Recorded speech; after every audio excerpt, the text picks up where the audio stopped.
카이사는 증시 깍두기. 안녕하세요. 증시 깍두기 시청자 여러분, 투자자 여러분, 도기말 여러분, 그리고 10만 금융연사 여러분, 모두 반갑습니다. 1월 12일 월요일 차가운 아침이 밝았습니다. 네, 날씨는 차갑지만 일부 시장의 주도 종목을 가지고 계신 분들은 아우 괜찮아, 아우 시원해 이러면서 출근하셨을 게 눈에 보이는 아침 시장입니다. 지난주 미국에서 반도체 주식들이 급등을 했고, 그 중에서도 하드웨어가 급등을 했기 때문에 관련된 주식을 갖고 계신 분들이 어마어마하게 기분 좋은 날이 아닌가 싶습니다. 자, 그럼에도 불구하고 오늘자 한마디, MBS가 2천억 달러라니.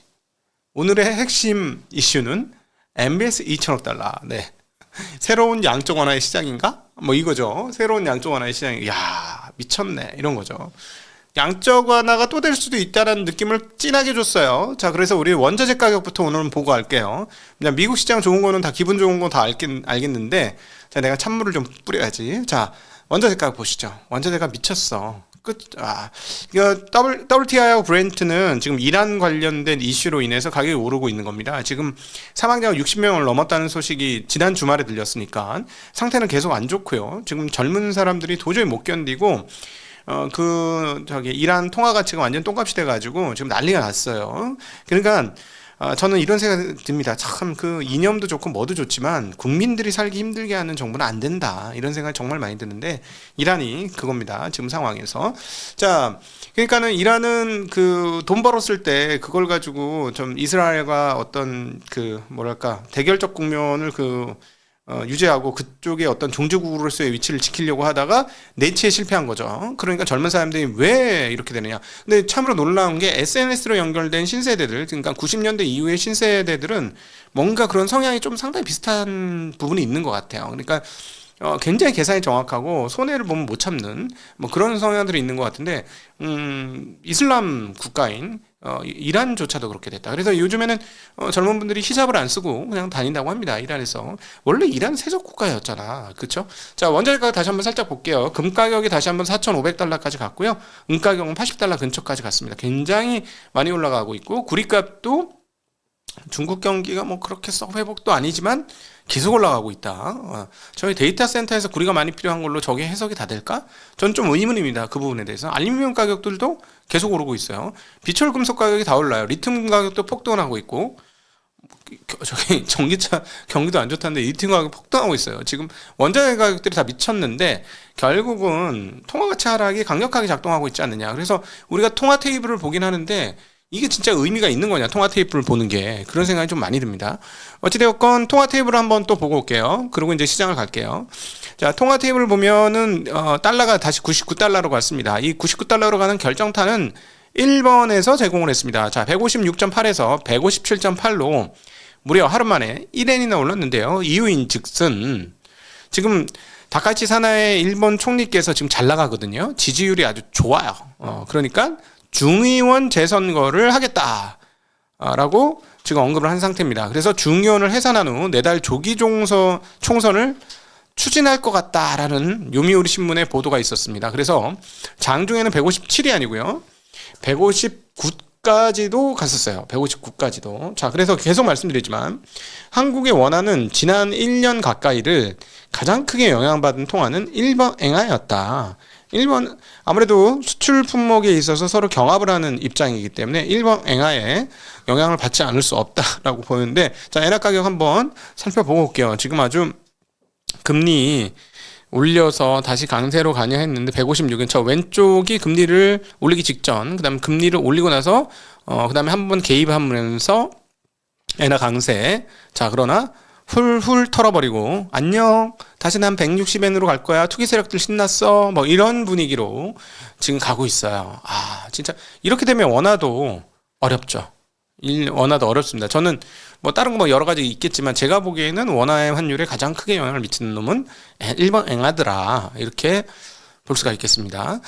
자, 그러니까 그 달러 강세는 일본 엔화 약세에서 기인한다라고 표현하는 게 맞을 것 같고요. 자, 그러면 그래서 전 세계적인 통화는 지들끼리 서로 상대방으로 따지면 어떤 놈은 강세, 어떤 거는 약세 막 이렇게 왔다 갔다 하지만 어쨌든 통화 정체는 약세다. 통화 전체는 모두 통합 가치가 하락하고 있는 것처럼 보인다라는 게 지금의 상황입니다. 왜 그렇게 보느냐? 트럼프 대통령께서 MBS 2천억 달러 매입을 언급했습니다. 자, MBS는 모기지 베키드죠. 모기지 베키드 시큐리티스, 모기지 담보부 증권 이렇게 표현을 합니다. 모기지 담보주. 그러니까 모기지 채권을 매입하겠다는 거예요. 모기지 채권을 매입하면 채권을 사는 사람이 많으면 채권 가격은 어떻게 될까요? 자, 사과를 사는 사람들이 많아지면 요즘 사과값 장난 아니죠. 자, 우리 권순장의 브릿지 하시는 우리 권순장님이 이 가수나 집 아들인다. 요즘 좋지. 자, 사과를 많이 사면 사과값이 올라가죠. 자, 그러면 모기 채권을 많이 사면 어떻게 돼요? 올라갑니다. 2천억 달러예요, 여러분. 2천억 달러면 금액이 얼마야? 한국 돈으로 2천억 달러면 300조잖아. 300조. 어마무시한 양입니다. 한국 1년 예산 700조대예요. 그러니까 300조 MBS를 사주겠다라고 했습니다. 자, 그러면 사주면 가격이 올라가죠. 채권 금리 볼까요? 금리표 가격이 오르면 금리는 떨어진다. 가격이 오르면 금리는 떨어진다. 자, 이렇게 되는 거죠. 왜 이렇게 했을까? 왜 그렇게 했을까? 네. 지금 현재 연준은 계속해서 9조 달러까지 갔던 총통화량을 6.5조 달러까지 줄였습니다. 이 과정에서 어떤 채권을 많이 처분했을까요? 팔아버렸을까요? 맞습니다. MBS를 많이 팔아버렸어요. 네. MBS를 팔거나 또는 만기가 오면 끝, 상환 끝 이렇게 계속했죠. 자, 그래서 그런 장기물들 팔겠다고 계속 언급을 했었고 실제로 그렇게 팔고 있었던 상황이야. 그러니까 MBS의 금리는 어떻게 됐을까? 기존에 우리가 가끔씩 봤죠. 30년물 모기지 국채 금리 하면 6%대 중반 막 이렇게 나오잖아요. 얼마 전까지 7%대 막 이랬는데 별로 안 떨어졌지. 기준금리를 내려도 별로 안 떨어졌어. 자, 그러니까 그 주택 쪽 시장은 어땠을까요? 금리를 7% 가까이 주고 뭐 집 살려면 10년 대출로 되겠어요? 30년 대출 뭐 이렇게 나오니까 30년 모기지 같은 경우는 30년 금리가 어떤 표준적 금리인데 금리가 막 7% 가까이 되면 여러분 집 사겠어요? 아니 10억을 빌렸는데 1년에 7천만 원씩 갚아야 돼. 7천만 원씩. 되냐고 이게. 어렵죠? 자, 그러니까 부동산 시장이 어떻게 되겠어요?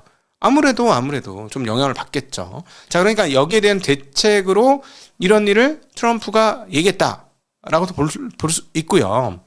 실제로 2천억 달러를 매입을 하게 되면 즉각적으로 금리는 한 1% 정도 떨어질 거다 이렇게 예상을 하고 있습니다. 시장에서는.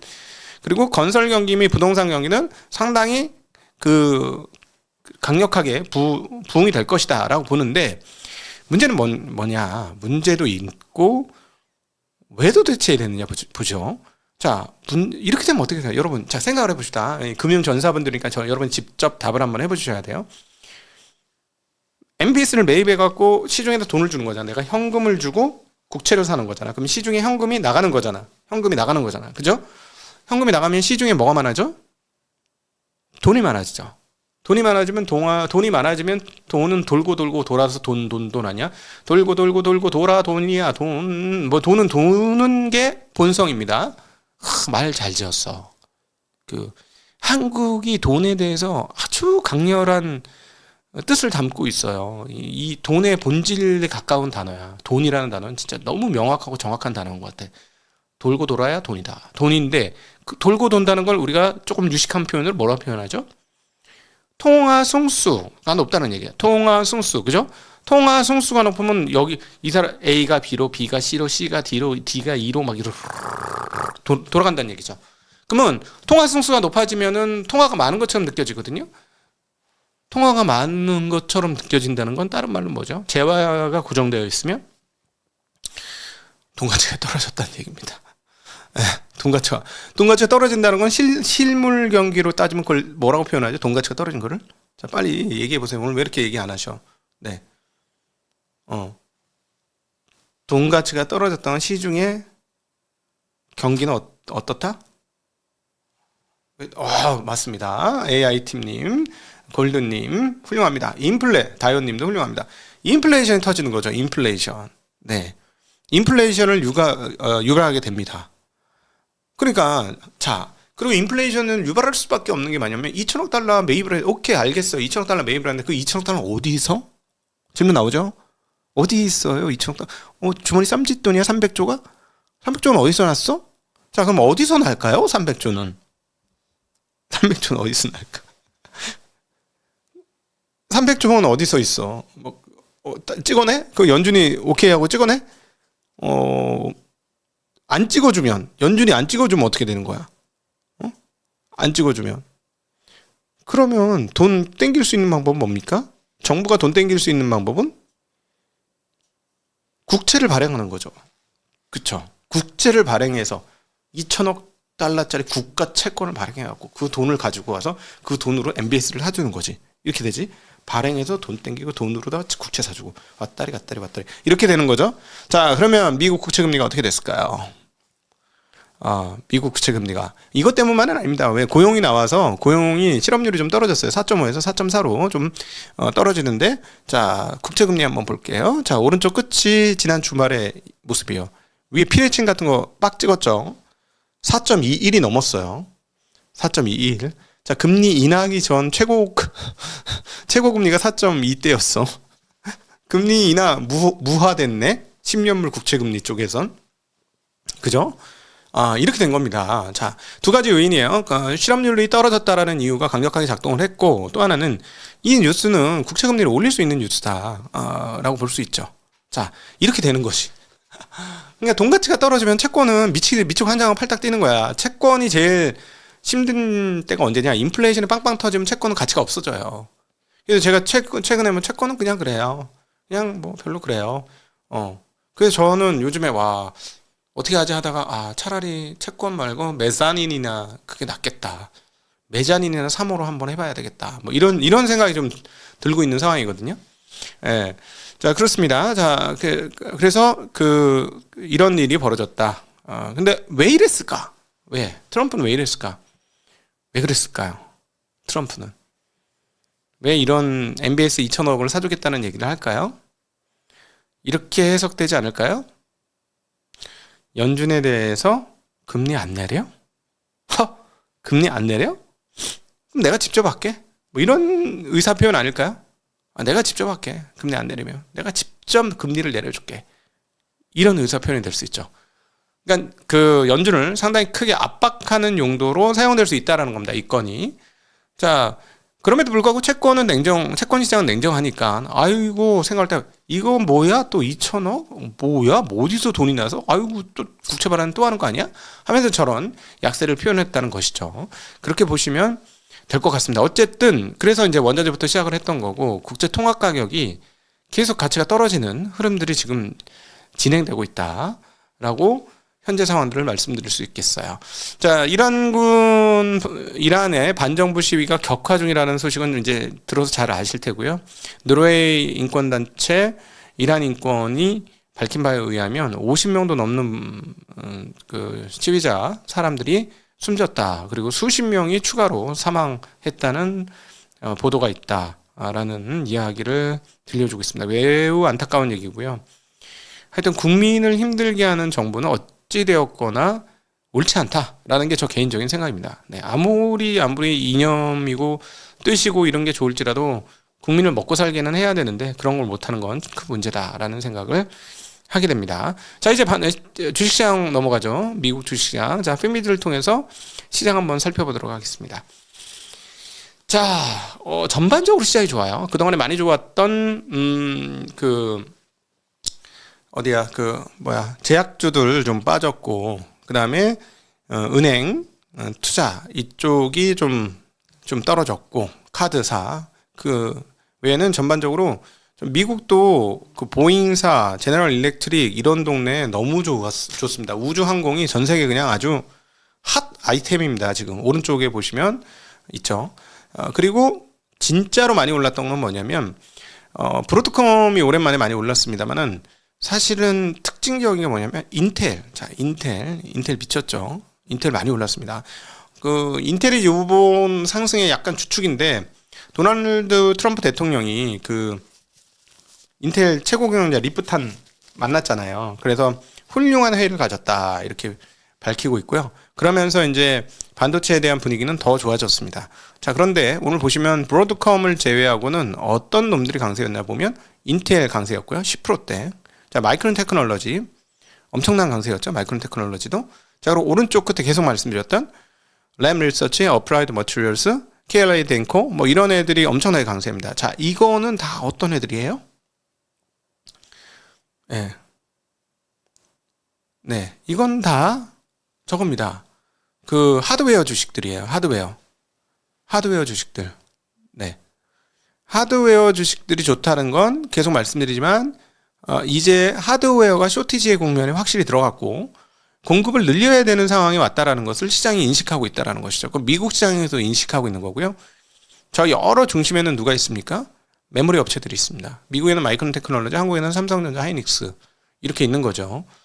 그럼에도 불구하고 지금은 이제 한 15번째쯤 이야기하고 있는데 수요 폭증이라기보다도 공급 부족이 훨씬 더 현재 상황을 이해하는데 보다 조금 좀 접근된 이야기다라고 볼 수 있겠습니다.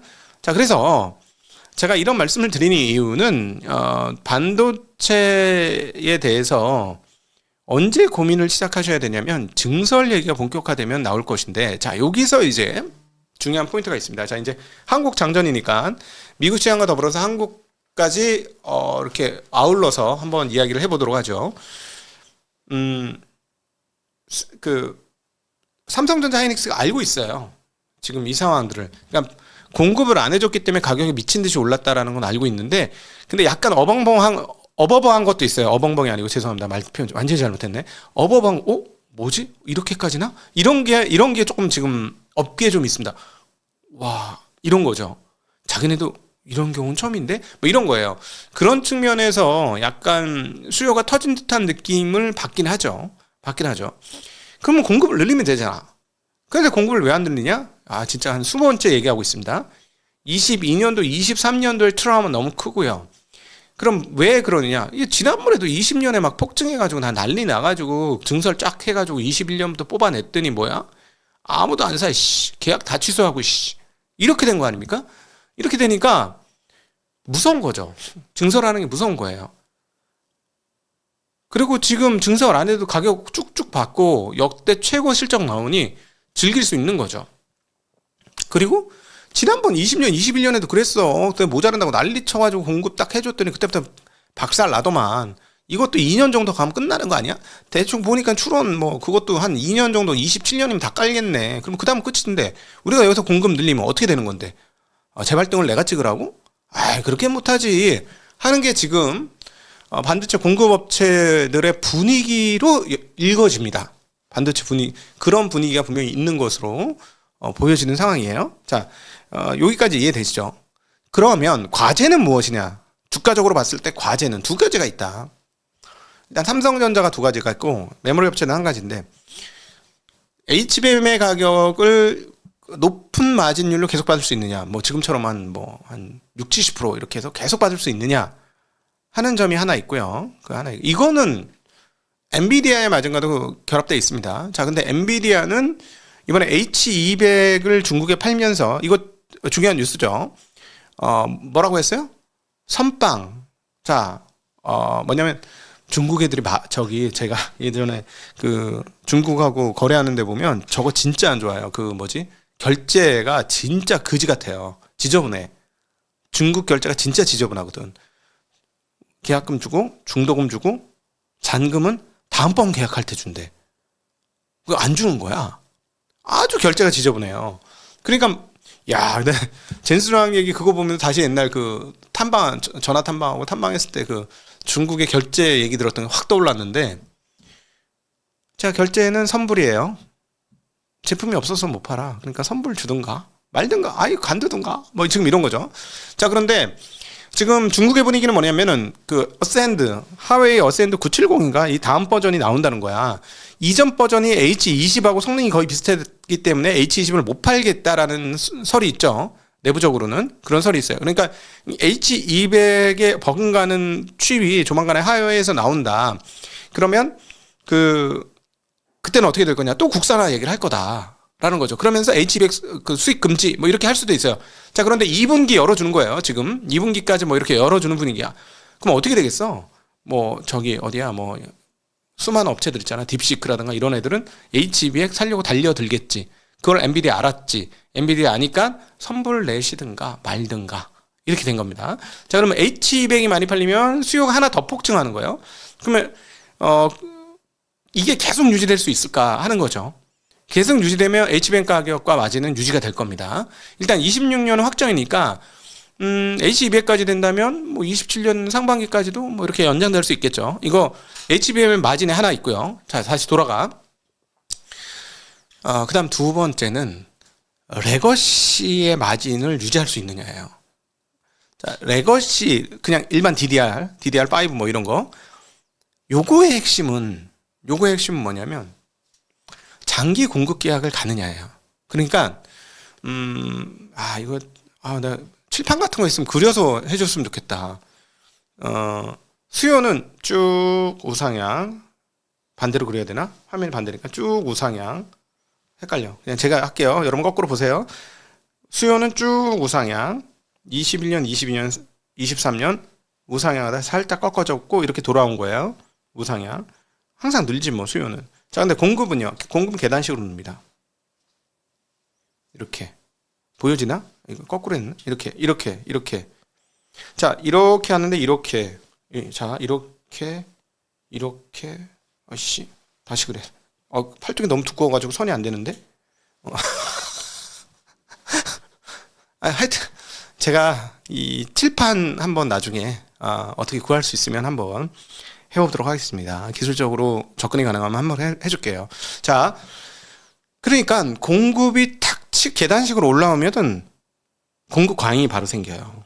그 가격이 똥값이 되는 거예요. 근데 공급 부족일 때는 물건이 없으니까 가격이 막 미친 듯이 올라가죠. 근데 이번처럼 올라간 적은 처음이지만 공급 부족일 때는 근데 공급을 늘리는 순간 툭 하고 수직으로 오른단 말이야. 그 다음부터는 가격이 떨어져요. 자, 이게 이제 반복적으로 되니까 메이커들이 어떤 생각을 하냐면 확정 지어요. 확정. 취소 금지, 뭐 확정, 뭐 이렇게 하는 거지. 그러고 나서 그 물량만큼 계약한 물량만큼을 증설하는 그런 구도까지 갈 수 있을까? 이게 핵심입니다. 자, 요 부분이 되게 중요한데요. 이거는 몰라요. 누구도 몰라. 이렇게 될지 안 될지 모르고 쉽지 않은 얘기예요. 쉽지 않은 얘기고 여러 가지 복병이 숨어 있을 겁니다. 그 사이에.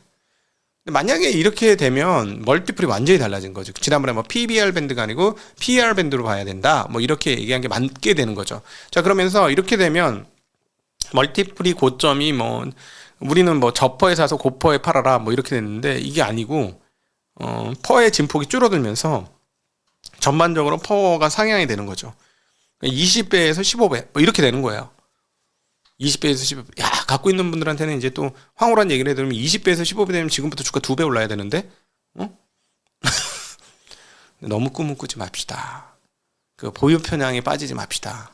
보유 편향인즉슨 주식과 결혼했다라는 거예요. 아니 뭐 나는 상관없어 영원히 가져갈 거야 이런 건 상관없어요. 5만 원에 사신 분들은 영원히 가져갈 거야 괜찮습니다. 좋은 선택일 수도 있어요. 5만 원에 사신 분들은 저도 일부는 5만 원대에 샀어요. 그러나 13, 14, 15만 원 근처에 사신 분들이 영원히 가져갈 거야 라는 전략은 애매합니다. 좀 문제가 있을 수도 있어요. 문제가 있을 수도 있으니까 자, 요거는 각자 알아서 잘 적용하실 필요가 있겠다라는 말씀드리고 또 하나 이제 걱정인 거는 이건 그냥 노파심인데 이렇게 생각을 하는 거죠. 예전에 PC 중심의 노트북 PC 뭐 이런 거 일반적 하드웨어 뭐 콘솔 박스 등등등의 그 중심의 문화였다면 이 정도의 D램 가격을 견딜 수 있었을까요? 저는 견디지 못했을 거라고 봅니다. 제품 안 만들었을 거라고 봐요. 그런데 지금은 AI 데이터 센터하고 이게 그 세상에서 돈 제일 많이 버는 애들끼리 지금 짜옹을 겨루는 지금 지들끼리의 랠리가 시작된 거 아닙니까? 여기서 먹으면 내가 세상을 다 먹고 여기서 놓치면 나는 세상을 다 놓쳐. 뭐 이런 어떤 그 위기감이 작동되고 있는 상황이니까 돈이 문제가 아니고 선점하면 우린 더 쓸어 담을 수 있어.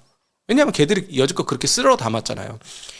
미국의 빅테크 기업들이 놀라운 핵심은 뭔지 아십니까? 세계 역사상 유례가 없이 큰 시장에서 플레이하고 있다는 겁니다. 유례가 없어요. 아니, 세상에 어떤 기업이 이렇게 큰 시장에서 플레이를 했습니까? 지금 여러분, 보통 외국 제품 하려면 수입을 해야 되고, 수입을 하려면 관세가 있고, 유통이 있고, 내 손 안까지 들어오는데 시간이 경과돼요. 그리고 중간중간에 여러 개 달라붙어서 가격이 많이 올라오니까 그렇게 많이 사고 이러진 않았어요. 근데 얘네는 대수의 법칙입니다. 대수의 법칙으로 10,000원, 20,000원에 옛날 같았으면 받을 수 없는 서비스를 해주는 거야. 근데 얘네는 어차피 상관없어. 우리 고객이 10억이에요. 조금씩만 받아도 우리 마진이 40%야. 뭐 이렇게 되는 거잖아요. 아니, 인류 역사상 이렇게 대규모로 장사하는 애들이 있었어?